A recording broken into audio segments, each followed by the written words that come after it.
नमस्कार। खरी खरी लेकर हाजिर हूं मैं सर्वमित्रा। अरविंद केजरीवाल का शराब घोटाला मामले में उन्हें आरोपी बनाया जाना, उन्हें गिरफ्तार किया जाना, इस मामले पर आज फिर सुप्रीम कोर्ट में सुनवाई हुई। आज फिर ईडी से सुप्रीम कोर्ट ने कुछ सवाल किए। आपको बता दें कि इस मामले में आखिरी सुनवाई हुई थी 30 अप्रैल को, जब सुप्रीम कोर्ट ने ईडी के सामने कुछ सवाल रखे थे। अरविंद केजरीवाल की ओर से अभिषेक मनु सिंघवी जो वरिष्ठ वकील हैं, उन्होंने कई दलीलें ऐसी पेश की जिसका जवाब देने में ईडी हड़बड़ाती हुई, घबराती हुई नजर आई। उससे अपना पक्ष उस तरह से नहीं रखते बना, जिसके बाद अदालत ने आज की तारीख यानी 3 मई की तारीख दी थी कि आप अपने जवाबों के साथ तैयार होकर फिर आइए। हम आपको उन सवालों का सुप्रीम कोर्ट ने 5 सवाल जो पूछे थे, उन सवालों के बारे में हम आपको बता देते हैं। सुप्रीम कोर्ट ने ईडी से पूछा था कि क्या बिना किसी न्यायिक कार्रवाई के विजय मदन लाल चौधरी या अन्य मामले में जो कहा गया है उसके संदर्भ में आपराधिक कार्रवाई शुरू की जा सकती है। दूसरा सवाल था कि मनीष सिसोदिया मामले में फैसले के 2 हिस्से हैं, एक जो उनके पक्ष में है और दूसरा जो उनके पक्ष में नहीं है, तो केजरीवाल का मामला किस भाग में आता है। ईडी से तीसरा सवाल सुप्रीम कोर्ट का था कि पीएमएलए के सेक्शन 19 की व्याख्या कैसे की जाए, क्योंकि केजरीवाल जमानत के लिए आवेदन करने के बजाय गिरफ्तार और रिमांड के खिलाफ आ रहे हैं, और यदि वे बाद का रास्ता अपनाते हैं तो उन्हें पीएमएलए के सेक्शन 45 के तहत उच्च प्रावधानों का सामना करना पड़ेगा। सुप्रीम कोर्ट का चौथा सवाल था समय को लेकर कि मामले में कार्रवाई शुरू होने और कुछ समय बाद शिकायत दर्ज होने का बीच का जो अंतर है, क्योंकि आप जानते हैं कि ईडी ने बार बार अरविंद केजरीवाल को समन भेजे, लेकिन उनकी गिरफ्तारी हुई 21 मार्च को। तो सुप्रीम कोर्ट ने इस पर भी सवाल उठाए, और सुप्रीम कोर्ट का जो आखिरी सवाल था, जो सबसे अहम सवाल कहा जा सकता है कि वो था गिरफ्तारी की टाइमिंग की, एन चुनाव के समय ही अरविंद केजरीवाल को गिरफ्तार क्यों किया गया। आपको बता दें कि दिल्ली शराब घोटाला मामले में आप के मुखिया अरविंद केजरीवाल को 21 मार्च को ईडी ने गिरफ्तार किया था। पहले उन्हें ईडी ने अपनी हिरासत में रखा था, उसके बाद 1 अप्रैल से उन्हें न्यायिक हिरासत में भेज दिया गया। अरविंद केजरीवाल फिलहाल तिहाड़ जेल में हैं। 7 मई तक की उनकी गिरफ्तारी है। न्यायिक हिरासत की जो मियाद है वो 7 मई है। इस बीच देश में चुनाव शुरू हो चुके हैं, 2 चरणों के चुनाव हैं, तीसरा चरण 7 मई को ही है। और इस बीच ये सवाल लगातार उठ रहे हैं कि कैसे एक निर्वाचित मुख्यमंत्री को और कैसे एक पार्टी के मुखिया को गिरफ्तार कर लिया है ईडी ने, और चुनाव आयोग इस पर कैसे चुपचाप बैठा है, ये भी सवाल थे। बहुत सारे सवाल इस समय उठ रहे हैं और इस अदालत पर ही सबकी नजरें हैं। पिछले दिनों जितने बार भी सुप्रीम कोर्ट में, उसके पहले हाई कोर्ट में जब भी ये मामला गया, सुनवाई हुई, तो लगातार लोगों की निगाह इस पर बनी रही कि आखिर अदालत से क्या फैसला आता है, क्योंकि अदालत से अब जो भी फैसला आएगा उसका असर देश के लोकतंत्र पर भी पड़ना तय है, और जो इस समय चुनाव हो रहे हैं उस पर भी इसका असर काफी गंभीर होगा, ये माना जा रहा है। तो आज इन्हीं सभी सवालों पर और सुप्रीम कोर्ट में जो सुनवाई हुई है उस पर हम चर्चा करेंगे। खरी खरी हमारे साथ मौजूद है हमारे ऑनलाइन एडिटर अमलिंदु उपाध्याय जी। अमलिंदु जी, बहुत बहुत स्वागत है आपका कार्यक्रम में। आज जो कुछ हुआ अमलेंदु जी, आज जो सुप्रीम कोर्ट में सुनवाई हुई उसमें जस्टिस संजीव खन्ना और जस्टिस दीपांकर दत्ता, इन 2 जजों की पीठ ने आज फिर से ईडी को पेश होने कहा था, और अरविंद केजरीवाल के वकील भी पेश हुए, अभिषेक मनु सिंघवी। और वो जो पिछले बार जो सुनवाई हुई थी 30 अप्रैल को, उस सुनवाई से आगे की बात आज आगे बढ़ी। अभी मैंने ये जो 5 सवाल बताए हैं, इन पर आज क्या कुछ और हुआ, आपके पास क्या जानकारी है, क्योंकि लंच के बाद ही आज ये सब सुनवाई हुई है। तो अब सुप्रीम कोर्ट ने क्या कहा है और इस मामले को आप किस तरह से देखते हैं। सविता जी, एक तो आज जब बहस शुरू हुई तो अभिषेक मनु सिंघवी ने जो थी बहस शुरू की, और बहस शुरू करते ही फिर उन्होंने सवाल उठाना जो जहाँ छोड़ा था उससे आगे उन्होंने शुरुआत की कि किस तरीके से अरविंद केजरीवाल को इसमें फंसाया गया। फिर उन्होंने बहुत से जो थे वो नज़ीर जो थी वो पेश की, और जो धारा 50 है पीएमएल एक्ट की, उसके अंतर्गत क्या हो सकता है और किस तरीके से उनको जो है ईडी द्वारा जो है वो बुलाया गया और किस तरीके से उनका नाम नहीं है, ये सारी बातें उन्होंने जो थी वो एक तरीके से बताना शुरू की। तो ये भी बताया कि जो पूरी पार्टी जो है उसको किस तरीके से ये जो है बनाने के लिए जा रहे हैं, इसमें पार्टी ने बनाया। तो इस पर जस्टिस खन्ना ने सवाल भी किया कि भाई क्या पूरी पार्टी बना रहे हैं, क्या ऐसा उन्होंने कहा? वो कहा कि हाँ, ये कह रहे हैं कि इसको पूरी पार्टी को बनाएंगे, और पार्टी जो है वो कॉर्पोरेट कंपनी नहीं है कि जिसको आप इसमें पार्टी बना सकें, चूँकि ये अलग एंटिटी है और ये पॉलिटिकल पार्टी है, तो इसको इसमें नहीं बनाया जा सकता। जो ये बहस चल रही थी समिता जी, इसके बीच में जो थे वो एएसजी जो वीएस राजू जो ईडी की तरफ से थे, वो बीच में कूदे और उन्होंने कहा कि ये जो दलील दे रहे हैं इन्होंने मुझको इसकी जो है वो सॉफ्ट कॉपी नहीं दी, जी जी। इसका विरोध नहीं कर रहा हूँ। तो इस पे सिंघवी साहब ने कहा कि भाई हमने आपको हार्ड कॉपी दी है। उसके बाद राजू साहब जो थे वो एकदम से खामोश बैठ गए। अपना जी उत्तर जो है एक तरीके से जिन जिन सवालों को पूछा था माननीय उच्चतम न्यायालय ने ईडी से, वो ईडी ने दाखिल कर दिया है अपना रिजॉइंडर जो है उसमें, इस केस में। जी लेकिन आज जो बड़ी बात रही वो समिता जी ये रही कि ईडी साहब जो थे, मतलब ईडी के जो वकील साहब थे, वो पूरे दौरान लगभग खामोश ही नजर आए। और ज़्यादा उनके पास बातें कहने के लिए कुछ था नहीं। आखिर तक जो था वो लगातार अभिषेक मनु सिंघवी जो थे वही अपनी दलीलें रखते रहे। जस्टिस खन्ना और जस्टिस दत्ता जो थे वो लगातार उस पर प्रतिप्रश्न वगैरह सब करते रहे और ये समझने की कोशिश करते रहे कि किस तरीके से जो है ये मुकदमा है और किस तरीके से इसमें जो है किया गया। उनसे पूछा गया अभिषेक मनु सिंघवी से कि आप इसमें जो है इसमें कोई आपके खिलाफ कोई चार्जशीट है कि नहीं है। ये पहले भी सवाल पूछा था, आज फिर था वो सवाल पूछा गया अभिषेक मनु सिंघवी से। तो उन्होंने कहा कि भाई 16 मार्च तक जो इन्होंने मुझे आखिरी जो नोटिस दिया था तब तक तो मैं इनके उसमें नहीं था। हमने इनसे सवाल भी पूछा था कि आप जो है ये बताइए कि हम जो है इसमें मतलब इसमें किस आधार पे आप हमको बुला रहे हैं। तो उन्होंने कहा कि इस आधार पे इसमें क्या मैं इसमें गवाह हूँ या मैं इसमें दोषी हूँ या मेरे खिलाफ जी अपराध है ये बताइए। तो इन्होंने हमको नहीं बताया।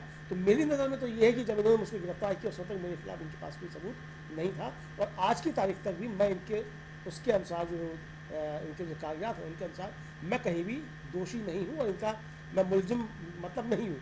तो ना तो मैं जी गवाह हूँ और ना मैं इसमें आरोपी हूँ अभी तक, इसलिए मुझको इनको जो गिरफ्तार किया गया है। तो जस्टिस खन्ना ने पूछा क्या इन्होंने आपके खिलाफ कोई मुकदमा चलाया है। तो सिंघवी साहब ने कहा कि नहीं, इन्होंने कोई जी नहीं चलाया है। जस्टिस खन्ना ने कहा कि वो तो कह रहे हैं कि भविष्य में आपको आरोपी बनाया जाएगा। तो सिंघवी ने कहा कि इसका मतलब यह नहीं है कि केजरीवाल को गिरफ्तार कर लिया जाएगा। अगर भविष्य में आप आपको बनाते हैं तो इसका मतलब ये थोड़ी कि आप अभी केजरीवाल को गिरफ्तार कर लेंगे। तो जी जस्टिस खन्ना ने कहा कि परोक्ष दायित्व जो है वो प्रत्यक्ष प्रमाण नहीं है, आप गलत हैं, प्रभारी व्यक्ति को जिम्मेदार माना गया है। ये बीच में जी जस्टिस खन्ना ने हस्तक्षेप किया। तो जस्टिस खन्ना ने कहा कि विश्वास करने के कारणों में क्या उल्लेख किया गया है कि उन्हें धारा 70 के तहत गिरफ्तार किया जा रहा है। सिंघवी ने कहा कि किसी कंपनी का जिक्र मात्र से प्रबंध निदेशक की गिरफ्तारी नहीं हो सकती। ये मेरा तर्क जी है। सिंघवी साहब ने तर्क दिया कि किसी कंपनी का जिक्र करने से उसके प्रबंध निदेशक की जिम्मेदारी नहीं हो सकती। हालांकि जो व्यक्ति कंपनी का प्रभारी है, यदि कंपनी द्वारा कोई अपराध किया जाता है तो कंपनी के साथ साथ आप भी परोक्ष रूप से उत्तरदायी हैं। यह जस्टिस खन्ना ने उसमें जोड़ा। कंपनी की जी परिभाषा में एसोसिएशन शामिल है।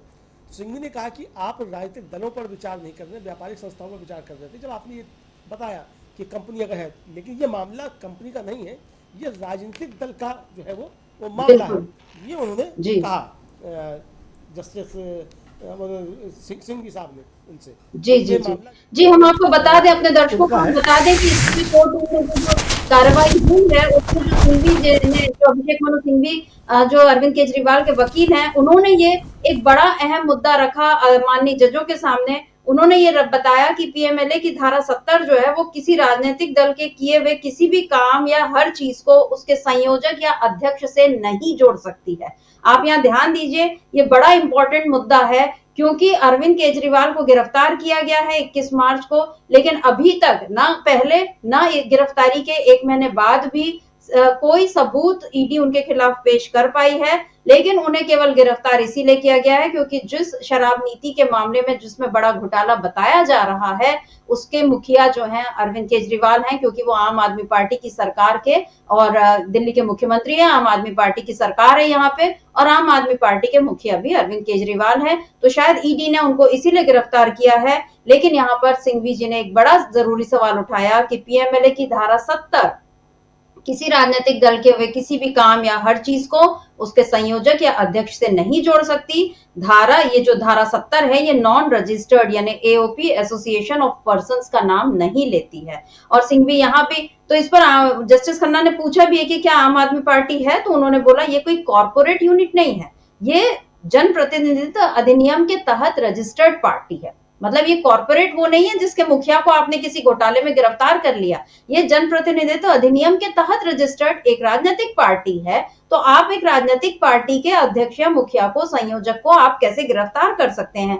क्योंकि अमरेंदु जी जो 30 तारीख को जो सवाल उठाए सुप्रीम कोर्ट ने, मेरा ख्याल है अब एक ये नया सवाल ईडी के सामने आ गया है कि वो इस चीज को जस्टिफाई करे कि आपने पीएमएलए की धारा 70 का ख्याल यहाँ पर क्यों नहीं रखा। क्योंकि यहाँ पर सिंघवी जी ने बोला कि ईडी कह रही है कि वे यानी केजरीवाल जो है वो आम आदमी पार्टी के मास्टरमाइंड है। वो रिश्वत की मांग में शामिल है, हालांकि इसका कोई सबूत नहीं है। साथ ही ये पीएमएलए के तहत नहीं बल्कि पहले से तय क्राइम है। उन्होंने धारा 164 का जो बयान दर्ज किया है वो भी मजबूत नहीं है।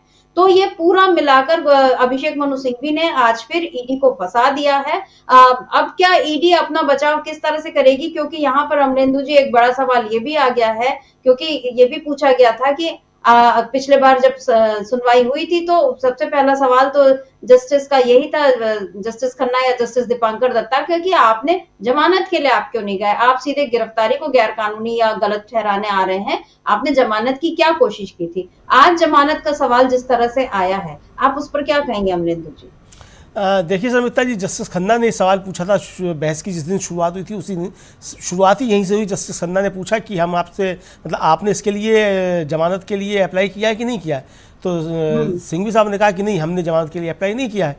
तो उन्होंने कहा कि मैं जिज्ञासावश पूछना चाहता हूँ कि आपने जमानत के लिए अप्लाई क्यों नहीं किया है। तो इस पर सिंघवी ने कहा कि चूंकि ये गिरफ्तारी ही अवैध है तो इसलिए हमने जमानत के लिए अप्लाई नहीं किया है। यानी कि हम जमानत के लिए नहीं जा रहे हैं, इसलिए नहीं जा रहे हैं चूंकि हमारी गिरफ्तारी ही अवैध है और गिरफ्तारी ही जो है वो क्वैश होनी चाहिए। तो गिरफ्तारी क्वैश हो जाएगी तो जमानत की कोई आवश्यकता रहेगी नहीं। कुल मिला के समिता जी, ये एक अनूठा केस एक तरीके से कहा जा सकता है कि जिस तरीके से सामने आया है। और इस अनूठे केस में बहुत सी जो बातें बहस में आई हैं उसमें ये एक तो ये तय हुआ कि जिस तरीके से अन्य केसेस चलते हैं, सामान्य जो आपराधिक प्रक्रिया होती है, उससे किस तरीके से पीएमएलए एक्ट के केसेस अलग हैं। और ये बात सामने आई भी थी कि जस्टिस खन्ना ने जब पिछली सुनवाई पे अभिषेक मनु सिंघवी से कहा था कि मान लीजिए कि पुलिस किसी को गिरफ्तार करती है और गिरफ्तार करने के बाद वो उसके बयान लेती है, बयान लेकर के वो मजिस्ट्रेट के सामने प्रस्तुत करती है और रिमांड की मांग करती है, मजिस्ट्रेट उसको रिमांड दे देता है, तब उसमें कैसे गिरफ्तारी कैश हुई।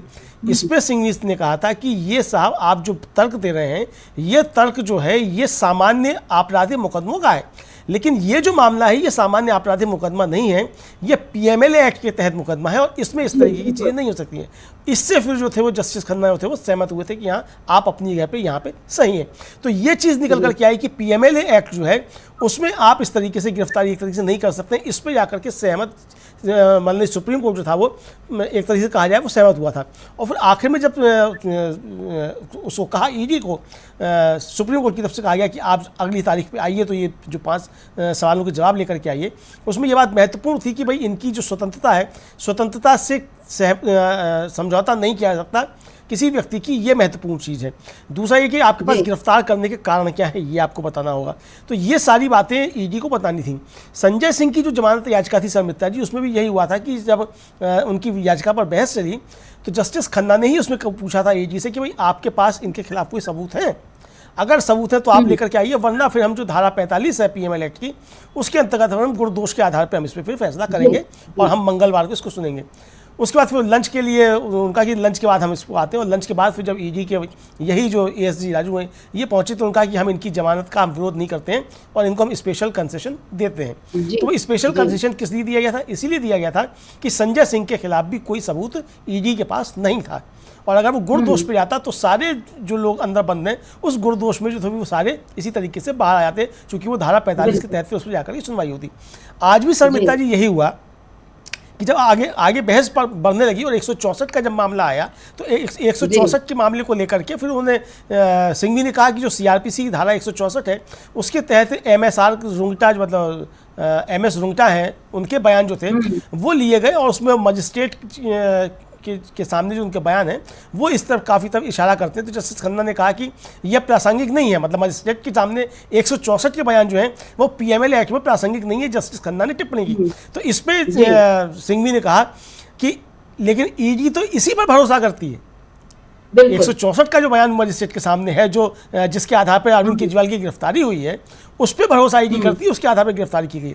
तो जस्टिस दत्ता ने कहा कि वो इस बयान में क्या कहते हैं, मतलब एमएसआर जो है उन्होंने उस बयान में क्या कहा है। तो सिंघवी ने जो था उसको वो पढ़ना शुरू किया, तो एएसजी राजू थे वो बीच में मतलब कूदे और उन्होंने कहा कि साहब ये बिना तथ्यों के पढ़ रहे हैं। तो इस पर सिंघवी ने कहा कि ये जो सर्टिफिकेट है ये इसका हिस्सा है आपका, लेकिन कबूलनामे के खिलाफ इसमें कोई भी जो है वो चेतावनी नहीं दी गई है।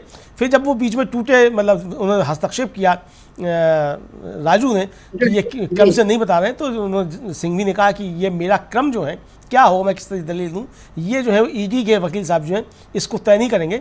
और एक जो पब्लिक प्रोसिक्यूटर, उससे आशा की जानी चाहिए कि वो गंभीर तर्क जो है वो रखेगा। ये गंभीर टिप्पणी जो थी वो उन्होंने अभिषेक मनु सिंघवी ने की कि आप जो है यहाँ आकर के कोई उल्टी सीधी, मतलब एक तरीके कहने का ये है कि आप यहाँ आकर के उल्टी सीधी बातें नहीं करेंगे, क्योंकि प्रोसिक्यूटर, पब्लिक प्रोसिक्यूटर जो है वो आईओ नहीं है, तो आईओ के तरीके से बिहेव नहीं कर सकता है। आपको यहाँ सरकार का पक्ष रखना है या आप जो संस्था है उसका पक्ष रखना है, तो आप अपनी बात रखिए, आप आईओ की तरीके से एक तरीके से व्यवहार मत कीजिए। तो ये जो था वो देखने को आया। फिर जस्टिस खन्ना ने पूछा कि दिल्ली में चुनाव कब है, तो सिंघवी ने बताया कि 23 मई को है और 48 घंटे का उसमें जो है वो पीरियड होता है, मौन काल जो होता है, इसमें आप चुनाव प्रचार नहीं कर सकते, यानी कि 21 मई तक जो है वो है। तो जस्टिस खन्ना ने पूछा कि इसकी चुनाव की घोषणा कब हुई है, तो बताया कि चुनाव की घोषणा कब हुई है। तो ये सब मिलाकर के चला शर्मिष्ठा जी इसमें। तो कुल मिलाकर के अब जो आगे बात बढ़ी, जिस तरीके से उसमें जस्टिस खन्ना ने कहा कि इसमें जो विश्वास करने के कारण हैं उनको आईपीसी में परिभाषित किया गया है, जो कि आपके पक्ष में जाता है, इसका आपने उल्लेख नहीं किया। लेकिन साथ ही ये अदालत जो है वो आईओ की भूमिका नहीं निभा सकती, यानी अदालत जो है वो जो अधिकारी है, जांच अधिकारी है, उसकी भूमिका नहीं निभा सकती, ये सिंघवी से कहा उन्होंने। लेकिन उस पर लेकिन ये जरूर देखा जाएगा कि उस पद पे जो व्यक्ति बैठा है, यानी जो आईओ बैठा है, उसने कोई निष्पक्ष राय बनाई है कि नहीं बनाई है। यानी आईओ की जो राय है वो मैटर करेगी, उसको अदालत स्वीकार करेगी, लेकिन ये भी देखेगी कि उसने जांच ठीक तरीके से की है कि नहीं की है, या किसी राग द्वेष से प्रेरित होकर के जांच उसने की है। कुल मिलाकर के इस तरीके की बातें जो थी वो सामने आई।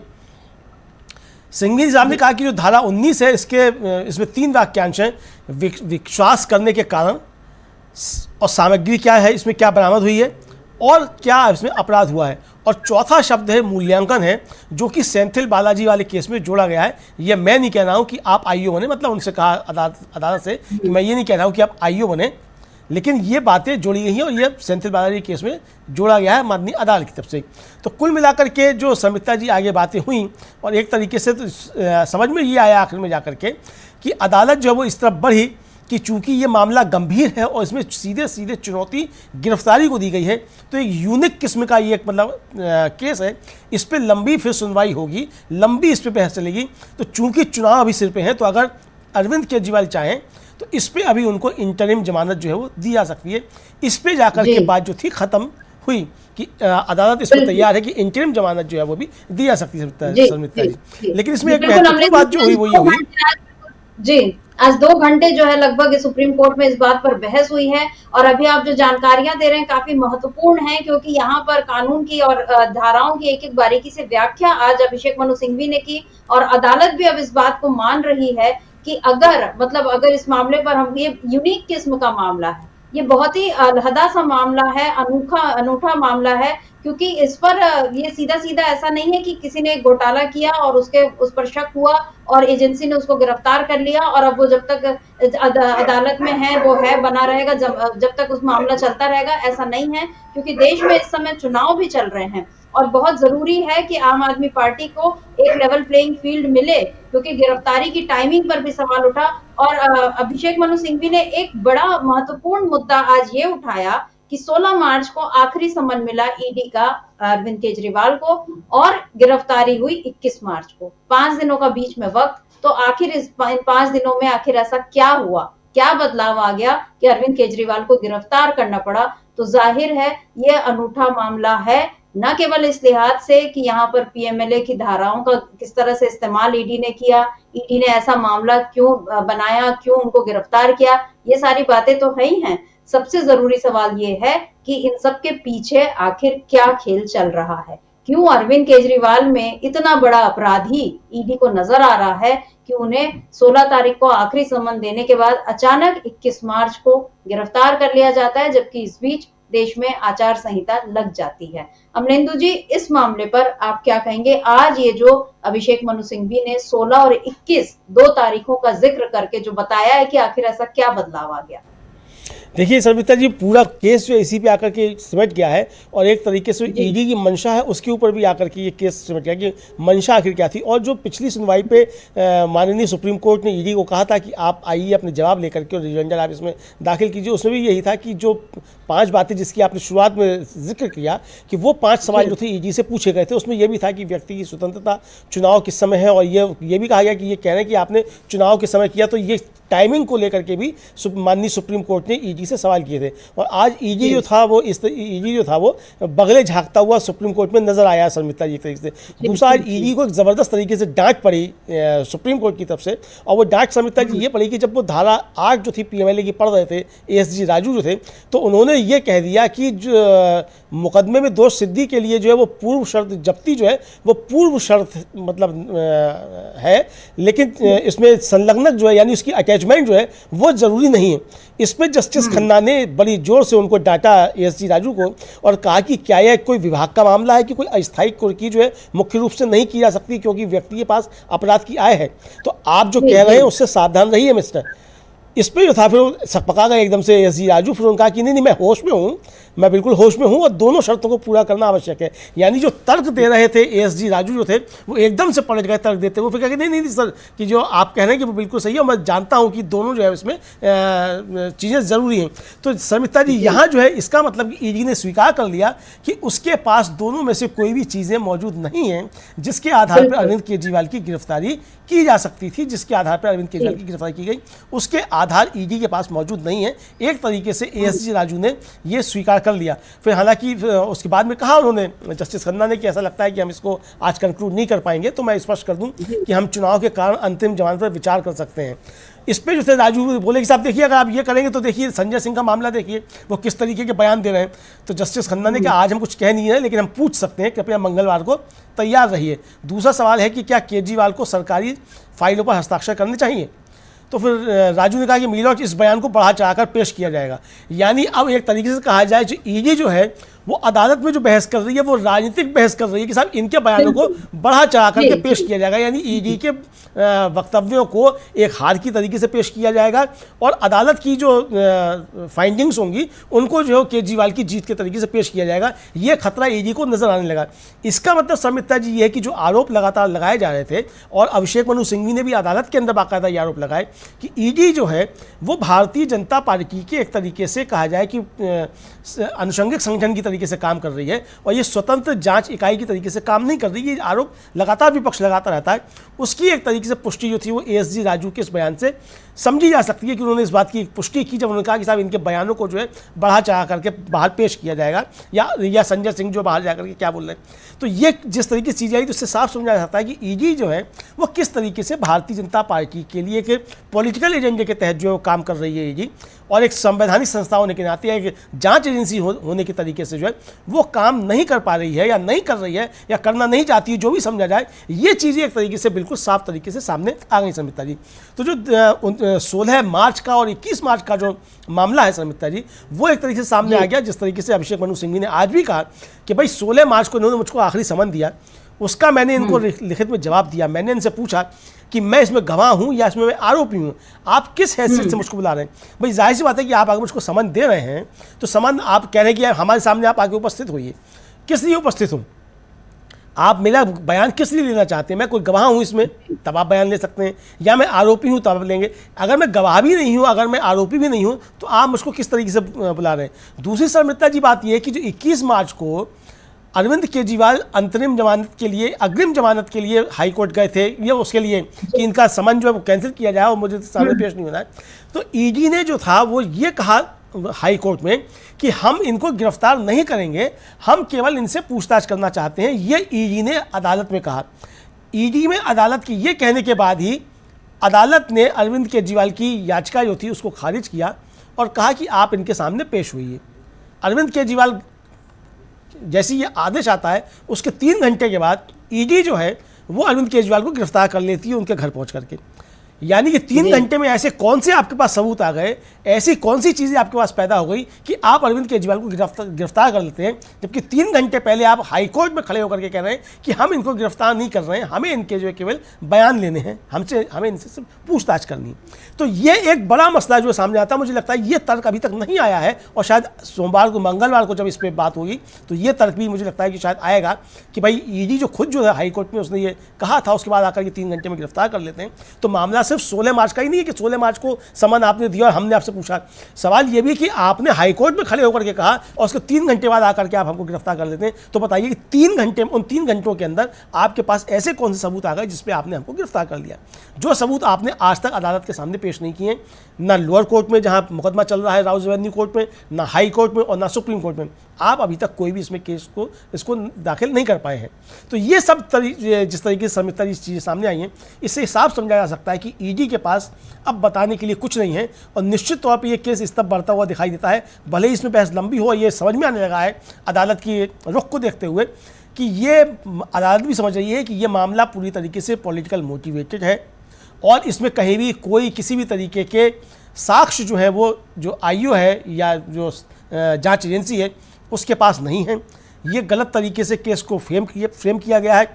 मुझे लगता है कि अदालत इस रास्ते पे बढ़ रही है कि आगे इस तरीके की चीज़ें ना होने पाएँ, और ईडी को सख्त डांट भी लगी है कि आपको अगर गिरफ्तार करने का आदेश है तो आप सबको गिरफ्तार नहीं कर सकते। ये दूसरे केसेस में जो है ईडी को डांट भी लगी है।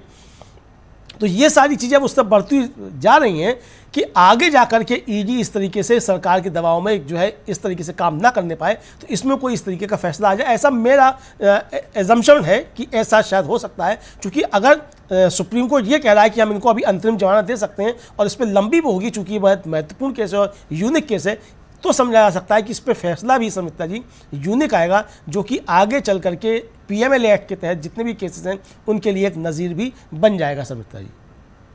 बिल्कुल, बहुत कुछ बदलने वाला है आने वाले दिनों में। और 7 तारीख, जी हाँ, 7 मई जब देश में तीसरे चरण का चुनाव होगा, 7 मई जब अरविंद केजरीवाल की न्यायिक हिरासत की अवधि जो है पूरी होगी, और 7 मई को ही अब अदालत जो है अरविंद केजरीवाल मामले की सुनवाई करेगी। अदालत का ये कहना है कि हम अंतरिम जमानत पर, इंतरिम जमानत जो है उस पर सुनवाई कर सकती है, क्योंकि इसमें खास बात यह है कि जमानत की अर्जी अरविंद केजरीवाल की ओर से नहीं लगाई गई, लेकिन ये भी अपने आप में एक यूनिक चीज है कि अदालत खुद कह रही है कि हम इंतरिम बेल पर बात कर लेंगे, क्योंकि ये वो अदालत भी ये समझ रही है कि इस समय जो गिरफ्तारी हुई है, यानी जो टाइमिंग का सवाल बार बार उठाया जा रहा है, अदालत उसमें कहीं ना कहीं ये मान रही है कि ये कुछ ठीक नहीं है। और जिस तरीके से ईडी से सवाल जवाब किए जा रहे हैं और ईडी उसमें जैसी सकपकाई हुई दिख रही है, एएसजी राजू जिस तरह से जवाब दे रहे हैं और जस्टिस खन्ना और जस्टिस दीपांकर दत्ता उनसे जो प्रति प्रश्न कर रहे हैं,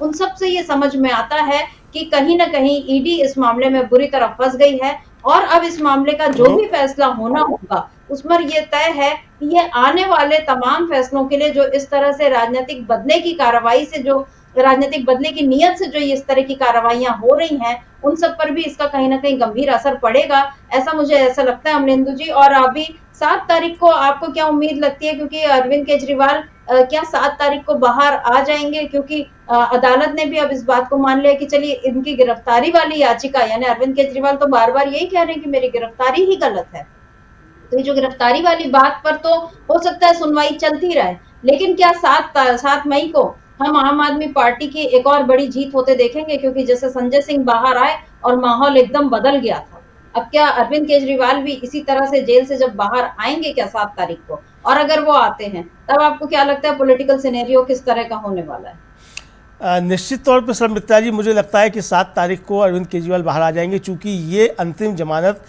अरविंद केजरीवाल ने खुद नहीं मांगी है। अरविंद केजरीवाल तो कह रहे हैं ये मेरी गिरफ्तारी अवैध है, अदालत खुद कह रही है कि चूंकि चुनाव का समय है इसलिए हम आपको अंतिम जमानत दे रहे हैं, ये मुकदमे की सुनवाई लंबी चलेगी। इसका मतलब समिता जी ये है कि ये सुनवाई 10 दिन, 15 दिन, 20 दिन, महीना भर भी चल सकती है। इस पर आगे और लंबी बहस हो सकती है।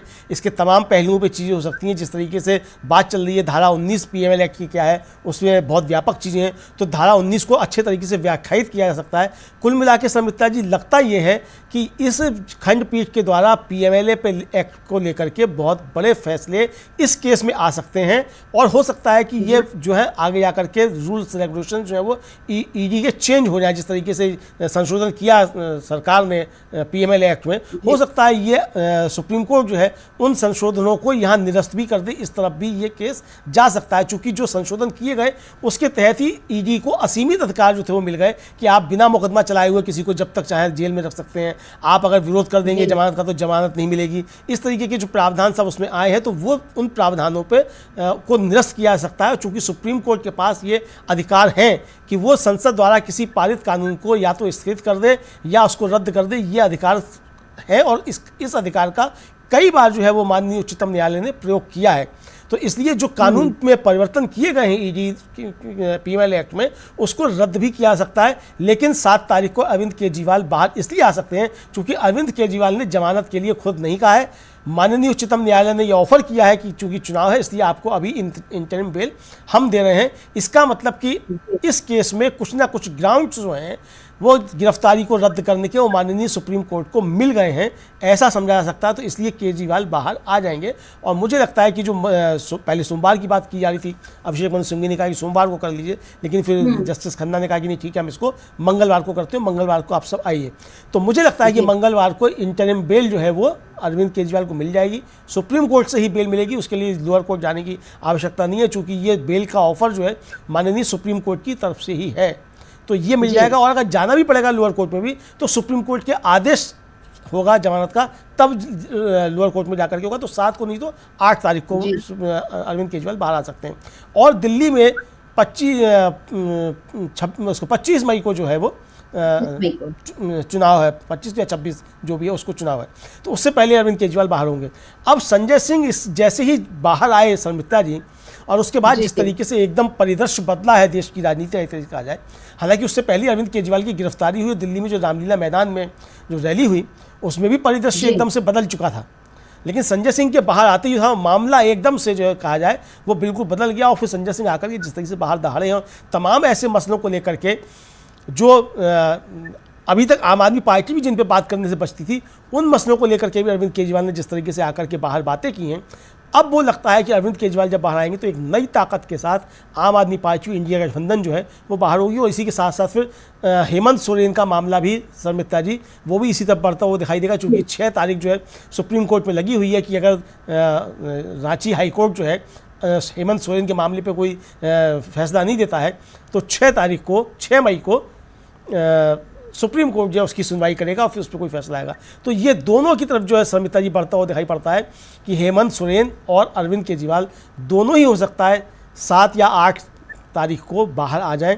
और उसके बाद हम देश की राजनीति में एक ज़बरदस्त परिवर्तन होते हुए देखेंगे। और हम ये समझ सकते हैं कि शायद प्रधानमंत्री जो है फिर जोर जोर से रोना जो है उनका वो शुरू हो जाएगा और फिर वो सारे भ्रष्टाचारियों को जेल भेजेंगे और क्या क्या जो सब बातें वो करते फिर रहे हैं, हम देखेंगे वो किस तरीके से और नीचे तक जाते हैं, वो सब देखा जाएगा। लेकिन निश्चित तौर पर एक बड़ा परिवर्तन जो है देश की राजनीति में हो जाएगा और ये अदालती हस्तक्षेप से होगा। महत्वपूर्ण बात सर मित्रा जी इसमें ये है, वरना तो सरकार ने और इलेक्शन एनफोर्स डायरेक्टरेट ने ये सारे इंतजाम कर लिए थे कि विपक्ष जो है इस चुनाव में किसी तरीके से चुनाव प्रचार करने ही ना पाए। लेकिन उसको एक तरीके से जो ये सुप्रीम कोर्ट का धन्यवाद बनता है कि जिस समय डेमोक्रेसी के ऊपर खतरे देखे जा रहे हैं उस समय एक तरीके से एक ज्योति पुंज बन करके सुप्रीम कोर्ट जो है वो सामने आया और बहुत सी चीज़ों पर उसने रोक लगाई है, बहुत से नए रास्ते जो सुप्रीम कोर्ट ने खोले। सर मित्रा जी बिल्कुल, आकाश में जैसे ध्रुव तारा होता है अटल और उसके कारण राह समझने में आसानी होती है, इस समय भारतीय लोकतंत्र में आकाश पर अगर जो कुछ अंधेरा छाया हुआ है तो उसमें ये कह सकते हैं कि सुप्रीम कोर्ट जो है ध्रुव तारे की तरह वहां पर बना हुआ है और उसको देखकर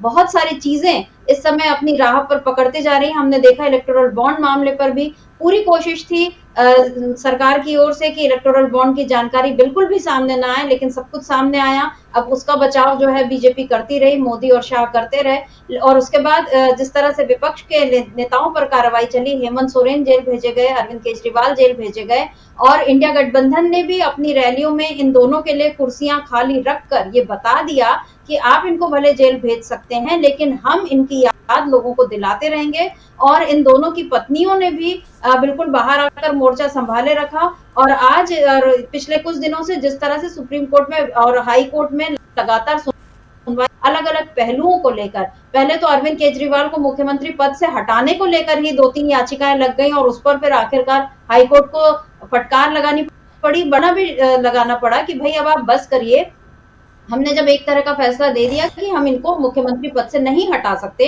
ये काम एलजी का है, अगर वो चाहे तो कानूनी कार्रवाई पर आगे बढ़े। लेकिन अभी हम देख रहे हैं कि एलजी भी जो शुरू में ये बोलते रहे हम इनको मुख्यमंत्री पद से हटना चाहिए और इनको नहीं रहना चाहिए, लेकिन उन्होंने भी अभी तक कोई कानूनी कार्रवाई तो कम से कम इस मामले में नहीं की। हालांकि बयान बहुत आते रहे कि अरविंद केजरीवाल मुख्यमंत्री पद पर क्यों बने हुए हैं। और अब उसके बाद दूसरी कोशिश ये होती रही कि उनको किसी न किसी तरह दोषी साबित किया जाए, लेकिन ईडी यहाँ पर भी फंसती हुई दिखाई दे रही है।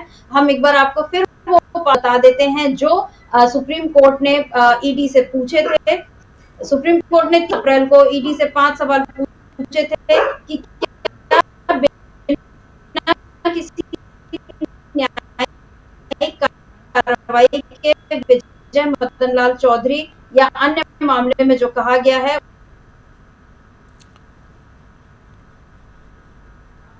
जी जी जी जी बिल्कुल आप सही कह रही हैं कि बाकी जो तर्क दिए गए वहाँ सुप्रीम कोर्ट में अभिषेक मनु सिंघवी की तरफ से, तो उसको उन तर्कों के बाद जब कंक्लूजन की तरफ बढ़ा मामला और जब कहा जस्टिस संजीव खन्ना ने कि इसको हम आज नहीं सुन सकते हैं, तो उसके बाद फिर राजू जो थे उन्होंने हस्तक्षेप किया और कहा कि साहब इनको पहले जमानत याचिका दायर करने दीजिए। तो उस पर जस्टिस खन्ना ने कहा कि हम जो है वो किसी भी तरीके की टिप्पणी नहीं कर रहे हैं, हम मंगलवार को सुनवाई करेंगे। तो कुल मिलाकर के जिस तरीके से देखा जाए तो जो ईडी ने कहा और जो तर्क जो थे अभिषेक मनु सिंघवी ने दिए, उससे ये साफ समझा जा सकता है कि ईडी के पास इन तर्कों की कोई काट नहीं थी। और बीच में 2-3 बार जो हस्तक्षेप किया भी एसजी राजू ने, तो वो बहुत मामूली एक तरीके से कहा जाए, वो उसका केस से कोई संबंध नहीं था। जैसे इस तरीके की टिप्पणी की साहब ये सीरियल से नहीं पढ़ रहे हैं, इन्होंने ये सीरियल से नहीं पढ़ रहे हैं जो भी अपना ये वक्तव्य पढ़ रहे हैं। तो इस पर अभिषेक मनु सिंघवी ने कहा भी कि भाई आप मुझको ये निर्धारित नहीं कर सकते कि मैं किस सीरियल से पढ़ूँ, या फिर साहब इन्होंने हमको सॉफ्ट कॉपी नहीं दी, तो उस पर कहा गया कि हमने आपको हार्ड कॉपी दे दी है। और जब तीसरी बार उन्होंने हस्तक्षेप किया एसजी राजू ने, तो फिर माननीय सुप्रीम कोर्ट की तरफ से उनको डांट भी लगा दी गई कि आप होश में रहिए और आप जो कह रहे हैं आप अवेयर रहिए कि इस धारा के अंतर्गत क्या क्या है और पीएमएल एक्ट क्या कहता है। तो उसमें उनको स्वीकार करना पड़ा कि हाँ साहब मैं बिल्कुल होश में हूँ और ये दोनों चीज़ें इसमें महत्वपूर्ण है। तो सर मित्रा जी, जिस तरीके से ये सब मामला चला है, अब ये समझा जा सकता है कि ये केस एक कंक्लूजन की तरफ बढ़ रहा है।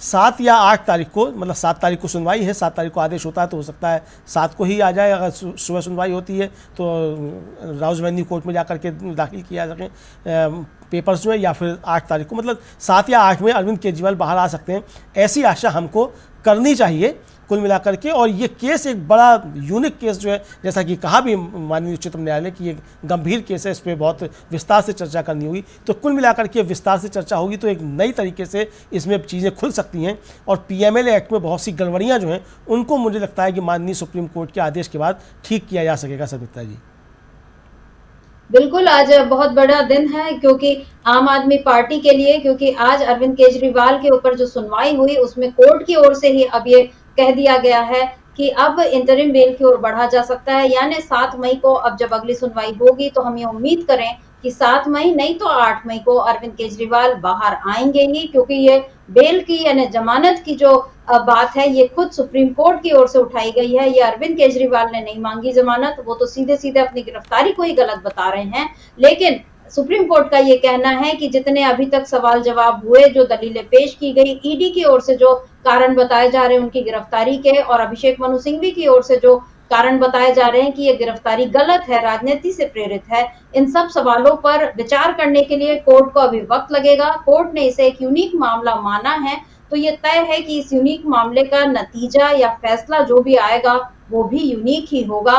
फिलहाल इसमें अनूठी बात सबसे ये लग रही है कि अरविंद केजरीवाल को खुद अब सुप्रीम कोर्ट जमानत देने की बात कह रही है। तो हम उम्मीद करते हैं कि 7 तारीख को या 8 तारीख को अरविंद केजरीवाल बाहर आ जाएंगे। उनकी न्यायिक हिरासत भी 7 मई को खत्म हो रही है और इसके साथ ही ये केवल मसला इतना नहीं है कि अरविंद केजरीवाल बाहर आएंगे, मसला ये भी है कि इसके बाद देश की राजनीति में बहुत बड़ा बदलाव आ सकता है, क्योंकि अरविंद केजरीवाल को गिरफ्तार रखने के पीछे या उन्हें जेल भेजने के पीछे मंशा क्या है, भले कोई स्पष्ट रूप से ना बोला गया हो, अदालत में ये बात नहीं कही गई हो, लेकिन फिर भी क्या मंशा है, किन लोगों का खेल है, क्यों उन्हें इस तरह से गिरफ्तार किया गया, ये सब अब जाहिर होने लगा है और इसमें कहीं ना कहीं बीजेपी दबाव में आती हुई दिख रही है।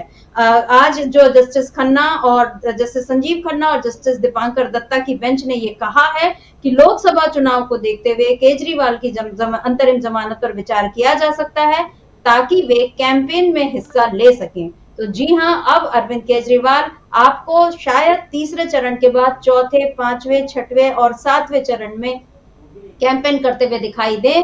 पहले के 2 चरणों में अरविंद केजरीवाल जेल में ही रहे, लेकिन अब जब वो जेल से बाहर आएंगे तो फिर कैसा बदलेगा देश का राजनीतिक माहौल और कैसे दबाव में आएगी बीजेपी, इसको हम देखेंगे। आज की इस चर्चा को अमलेंदु जी हम यहीं रोकते हैं। आज अदालत ने भी अपना समय पूरा कर लिया है और अदालत ने भी कहा है कि अब वो मंगलवार को इस मामले पर सुनवाई करेगी, तो फिर हम भी मंगलवार को ही इस मामले पर फिर से चर्चा के लिए हाजिर होंगे, लेकिन इस बीच दूसरे विषयों को लेकर आपके बीच जरूर उपस्थित होते रहेंगे। आज हमें दीजिए इजाजत। धन्यवाद, नमस्कार और देखते रहिए